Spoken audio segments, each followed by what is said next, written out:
পৃথিবীর শ্রেষ্ঠ 6টি দোয়া রয়েছে, 6টি জিকির রয়েছে, যেগুলো কখনো আপনি মিস করবেন না। এই 6টি জিকির যদি আপনি করতে পারেন, দুনিয়ার ভিতরে আপনার মতো শান্তি এবং আপনার মতো সাকসেসফুল ম্যান আর কেউ হতে পারবে না। আপনার জীবনে শান্তি আসবে, আপনি সকল বিপদ আপদ থেকে বাঁচতে পারবেন, আল্লাহ তাআলা দুনিয়াতেও শান্তি দিবেন, আখিরাতেও শান্তি পাবেন। এই 6টি শ্রেষ্ঠ দোয়া কখনো মিস করবেন না, সব সময় 6টি আমল করার চেষ্টা করবেন। এই 6টি আমল হচ্ছে সকল আমলের সারাংশ। সকল আমলের সারাংশ 1 নাম্বার হচ্ছে দুরূদ শরীফ পড়া। দুরূদ আপনি যত বেশি করবেন তত বেশি আপনি বিপদ থেকে বাঁচবেন। আমি নিজে পরীক্ষিত, আমি নিজে দুরূদ পড়ে অনেক উপকার পেয়েছি। দুরূদের আমল যত বেশি করবেন তত বেশি আপনি উপকার পাবেন, তত বেশি আপনি বিপদ আপদ থেকে বাঁচতে পারবেন। 1 নাম্বার হচ্ছে আপনি দুরূদের আমল বেশি বেশি করবেন। আল্লাহ পাক রব্বুল আলামিন নিজে বলে দিয়েছেন, কোরআন খুলেন 22 নম্বর পারা 5 নম্বর পৃষ্ঠার 4-5 নম্বর লাইন সূরা আহজাবের আল্লাহ পাক রব্বুল আলামিন 56 নম্বর আয়াতে বলে দিয়েছেন, ইন্নাল্লাহা ওয়া মালাইকাতাহু ইউসাল্লুনা আলান নবী ইয়া আইয়ুহাল্লাযীনা আমানু সাল্লু আলাইহি ওয়া সাল্লিমু তাসলিমা।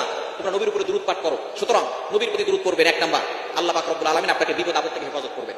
2 নাম্বার হচ্ছে ইস্তেগফার আমল করা। আল্লাহ পাক রব্বুল আলামিন এই ব্যাপারে আয়াত নাযিল করে দিয়েছেন 29 নম্বর পারার 12 নম্বর পৃষ্ঠা সূরা নূহের 10, 11, 12 নম্বর লাইনগুলোতে আল্লাহ তাআলা সুন্দর করে জানিয়ে দিয়েছেন, ফাকুল তুস্তাগফিরু রাব্বাকুম ইন্নাহু কানা গফফারা।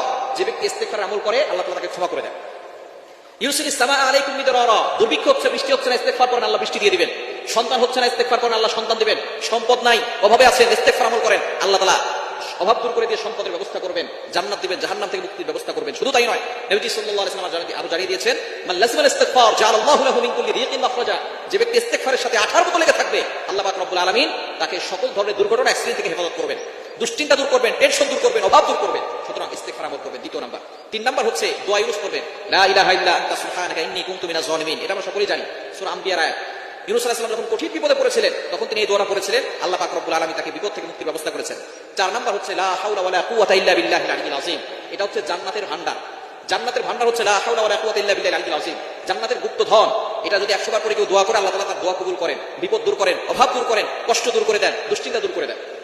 5 নাম্বার হচ্ছে আপনি আল্লাহ তাআলার একটি গুণবাচক নাম ইয়া জাল জালালি ওয়াল ইকরাম, এটা বেশি বেশি করবেন। ইয়া জাল জালালি ওয়াল ইকরাম, আল্লাহ তাআলার গুণবাচক নাম করে দোয়া করলে দোয়া কবুল। আল্লাহ নিজে বলছেন, কোরআন খুলেন, পবিত্র কোরআনুল কারীমের ভিতরে 9 নম্বর পারা 13 নম্বর পৃষ্ঠা 4 নম্বর লাইন সূরা আরাফের 180 নম্বর আয়াতে আল্লাহ বলছেন, ওয়ালিল্লাহিল আসমাউল হুসনা ফাদউহু বিহা। আল্লাহ তাআলার গুণবাচক নাম করে কেউ দোয়া করলে আল্লাহ তাআলা তার দোয়াগুলো কবুল করেন, অ্যাকসেপ্ট করে নেন। সুতরাং ইয়া জাল জালালি ওয়াল ইকরাম আল্লাহ তাআলার একটি গুণবাচক নাম, এটা করে দোয়া করলে আপনার দোয়া কবুল হবে। এবং 6 নম্বর হচ্ছে সুবহানাল্লাহি ওয়ালহামদুলিল্লাহি ওয়ালা ইলাহা ইল্লাল্লাহু আল্লাহু আকবার। এই 4টা বাক্য আল্লাহর কাছে সবচেয়ে বেশি প্রিয়। আহাব্বুল কালামি ইলাল্লাহি আরবা, সুবহানাল্লাহ ওয়ালহামদুলিল্লাহ লা ইলাহা ইল্লাল্লাহ আল্লাহু আকবার। এটা যদি আপনি পড়েন, এই 6টি আমল পৃথিবীর শ্রেষ্ঠ আমল। এগুলো করলে আপনি কোনোদিন কোনো জায়গায় ব্যর্থ হবেন না। আল্লাহ তাআলা সব জায়গায় আপনাকে সফলতার চূড়ায় পৌঁছে দেবেন।